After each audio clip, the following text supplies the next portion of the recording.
राधे राधे, जय श्रीमन नारायण, हरे कृष्णा। कैसे हैं आप लोग? आशा करती हूँ कि भगवान हरि की कृपा आप सभी पर बनी रहे, आप सभी अच्छे हों, स्वस्थ हों। तो चलिए इसी के साथ आज हम सुनेंगे मुक्ति का मार्ग। एक धनवान, एक भिखारी और एक चोर की कहानी। मुक्ति का मार्ग। एक नदी पर एक धनवान व्यापारी खड़ा था और उस घाट को खरीदना चाहता था। घाट का मालिक उसके आगे हाथ जोड़कर खड़ा था।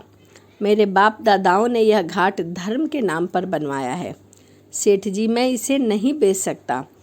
किंतु व्यापारी ने अपने दंभ में ऊंची बोलना शुरू कर दिया और बोला कि तुम्हारा घाट मैं पूरे घाट को चांदी के सिक्के से पाट दूंगा।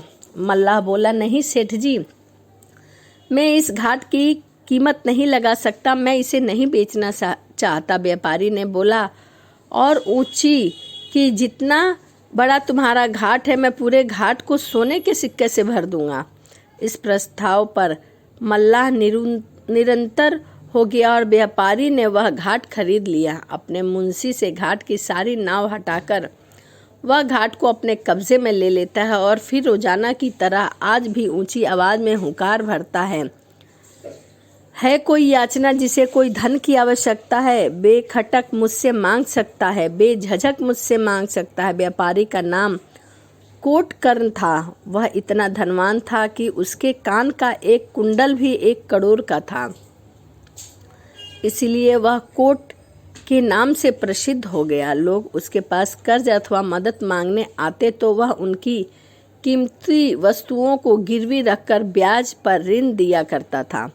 एक दिन एक छोटा व्यापारी धनंजय उसके पास आया और अपनी दुख भरी कहानी सुनाई। सेठ जी, कुछ डाकुओं ने मेरी नौका लूट ली है, सारा सामान भी लूट लिया है और नौका डूब गया है। मुझे कुछ धन की आवश्यकता है ताकि मैं फिर से अपना व्यवसाय शुरू कर सकूं।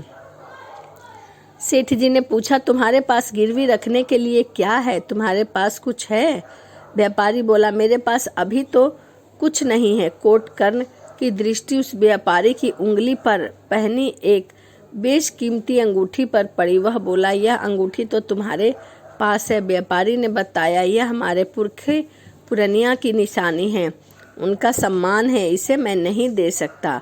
कोटकर्ण ने अपने मुंशी को आवाज लगाई, मुंशी जी, इसके हाथों से यह अंगूठी उतार लो और यह जितना धन मांगता है बेझिझक दे दो, बिना किसी ब्याज के। और अगर यह धन लौटाने में विफल रहे तो कोई भी बात नहीं है। और इस प्रकार वह बेशकीमती अंगूठी उससे खरीद ली और उस व्यापारी के सम्मुख ऊंची गर्दन कर कहा, धनंजय, याद है मैंने एक दिन तुमसे कहा था कि मैं तुम्हें खरीद लूंगा। व्यापारी धनंजय सिर झुकाकर लाचारी में खड़ा रहा। अगले दिन फिर बीच बाजार में एक ऊंचे चौतरे पर खड़ा होकर कोटकर्ण ने रोजाना की तरह पुकार लगाई, है कोई याचक जिसे धन की आवश्यकता हो? अगर किसी को धन की आवश्यकता है तो मुझसे मांग सकता है।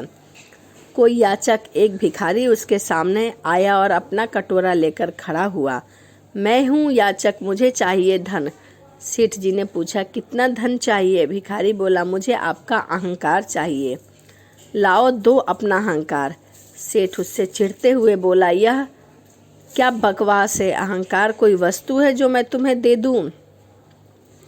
मांगना है तो सोना चांदी, अन्य वस्त्र, धन कुछ भी मांग सकते हो। भिखारी बोला, सोना चांदी साम्राज्य देगा आसान है सेठ जी, भूख तो मैं पेड़ पौधे की जड़ खाकर भी मिटा लूंगा। तेरा धन और तेरा साम्राज्य मेरे लिए तुच्छ है। तुझे कुछ दे सकता है तो अपना अहंकार दे। सेठ पहचान कर खुद को पहचान न सका। तू दिखता है वही है या कोई और है, उसे तू देखना नहीं चाहता। ऐसा कहकर वह भिखारी वहां से चला गया और पीछे छोड़ गया। सोच विचार में उलझे कोटकर्ण को कर्ण कोटि का अहंकार चोट खा गया। रात भर उसे नींद तक नहीं आई। वह पागलों सा हो गया और चिल्ला रहा था, साथ के साथ बड़बड़ा रहा था कि मेरी धन संपत्ति, मेरा साम्राज्य, सब कुछ उस याचक के लिए तुच्छ था जिस संपत्ति को पाने के लिए मैंने दिन रात एक करके परिश्रम किया और दिन रात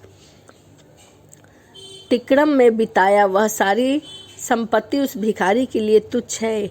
यह क्या था? उसने कहा।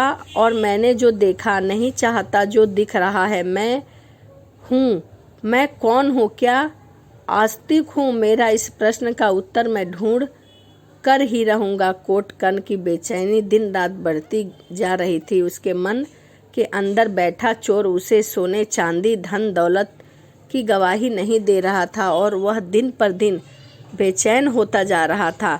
उसके इस प्रश्न का जवाब नहीं मिल रहा था।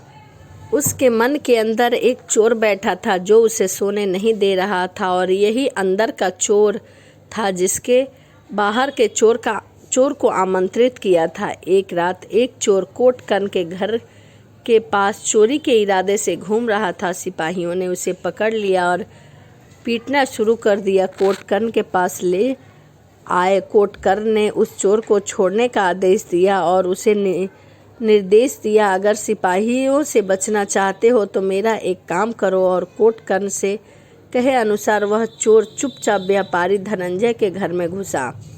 पर वह इससे पहले कुछ कर पाता धनंजय की पत्नी की नींद खुल गई और वह जोर जोर से चोर चोर चिल्लाने लगी। वह चोर वहां से भाग गया। दोनों पति पत्नी ने देखा कि वह चोर एक बड़ी सी पोटली में चावल और उस चावल के अंदर वह अंगूठी छोड़ गया है।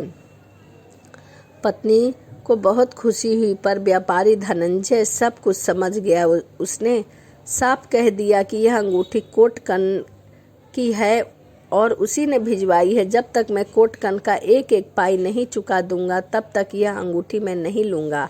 हम सुबह ही अंगूठी उनको दे आएंगे। किंतु पत्नी नहीं मानी। साफ कह दिया, ऐसा नहीं हो सकता।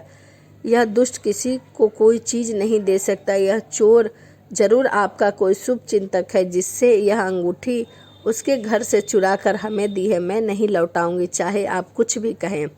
दोनों पति पत्नी ने इसको लेकर बहुत बहस हुई। धनंजय कुछ नहीं कह पाया और वापस जाकर सो गया। किंतु भाग्य का लिखा भी अजीब था। उस रात धनंजय को दिल का दौरा पड़ा और उसकी मौत हो गई। उधर कोटकन की बेचैनी और व्यथा को चैन नहीं मिला तो उसने अपना घर बार धन दौलत अपना नगर सब कुछ छोड़ दिया और एक साधु एक याचक बनकर भिक्षा में मिले हुए भोजन से अपना जीवन काटने लगा। और कई वर्षों के बाद जब वह अपने नगर वापस लौटा तो लोगों ने उसे पहचान लिया और पूरे नगर में यह खबर फैल गई कि जंगल की आग की तरह खबर फैल गई कि सेठ कोटकन अब एक आचार्य बन गए हैं। कोटकन अब हरि भजन गाता है और लोग उसके शिष्य होने लगे हैं। एक दिन वह भिक्षा मांगते हुए उसी व्यापारी धनंजय के दरवाजे पर जा पहुंचा। धनंजय की विधवा पत्नी ने दरवाजा खोला। प्रसन्नतापूर्वक याचक कोटकन को भोजन दे दिया। जब पत्नी कुटिया में कोटकन के भोजन करना शुरू किया तो पके हुए चावल के बीच उसे वही अंगूठी मिली जो उसने चोर के माध्यम से धनंजय को लौटा दी। कोटकन ने वह अंगूठी अपने पास रख ली। एक शाम जब वह अपने आश्रम में श्री हरि भजन गा रहा था और श्रोताओं की भीड़ उसके सामने बैठी हुई थी, तभी वहां भागता हुआ और सिपाहियों से अपनी जान बचाता हुआ वही चोर भीड़ में आ बैठा। सिपाही इधर उधर खोज कर चले गए। सत्संग पूरा हुआ और सभा भी उठकर चली गई। अब जब वह चोर भी जाने लगा तो आचार्य कोटकन ने उसे आवाज़ लगाई। चोर घबरा गया और पूछने लगा, आप मुझे पहचानते हैं?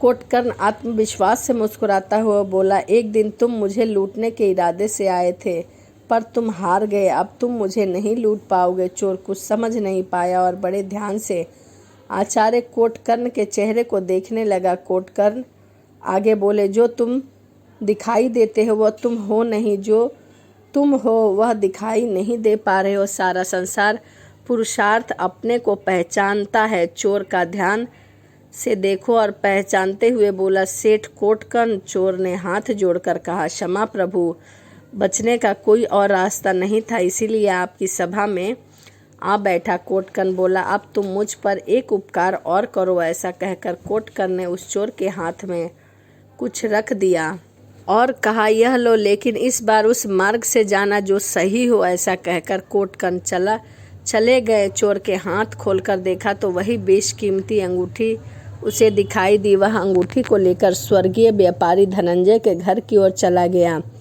रात का समय था। उसने दरवाज़ा खटखटाया। धनंजय की विधवा पत्नी ने दरवाज़ा खोला। इतनी रात गए कौन है भाई? चोर बोला। मैं चोर हूँ माई।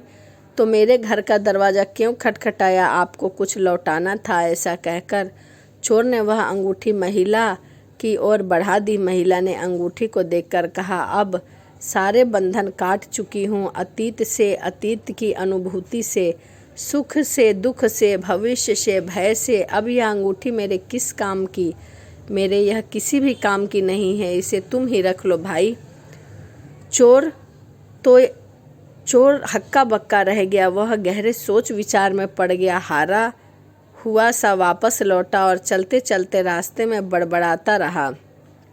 एक बात समझ नहीं आई, यह क्या चीज़ है जिसे पाने के लिए कोटकर ने अपना सब कुछ लुटा दिया और सब कुछ लुट गया। उन्होंने क्या पाया, क्या खोया? बुढ़िया को अब अंगूठी का मोह नहीं। किस बंधन को काटने की बात कर रही थी? वह क्या है जो सुख, संपत्ति, सत्ता और वैभव से भी महान है? अब चोर भी अहम ठेस में पड़ गया था। वह दृढ़ होकर बोला, मैं पक्का वाला चोर हूँ। मैं कोटकर्न से उस चीज़ को लेकर ही रहूँगा। मैं लूट कर ही रहूँगा। उस कोटकर्न को मैं विजयी बनाऊँगा। कोटकर्न नाव में सवार होकर नदी पार कर के कहीं जा रहे थे कि पीछे से चोर ने आवाज़ लगाई, कोटकर्न जी, कोटकर्न जी। कोटकर्न जी पलट कर देखे तो वही चोर दौड़ा दौड़ा आ रहा था। मैं हारा हूँ प्रभु, मैं आपको लूट कर ही रहूँगा। मैं वही बेशकीमती चीज़ आपसे पाकर ही रहूँगा जिसके लिए आपने सब कुछ छोड़ दिया।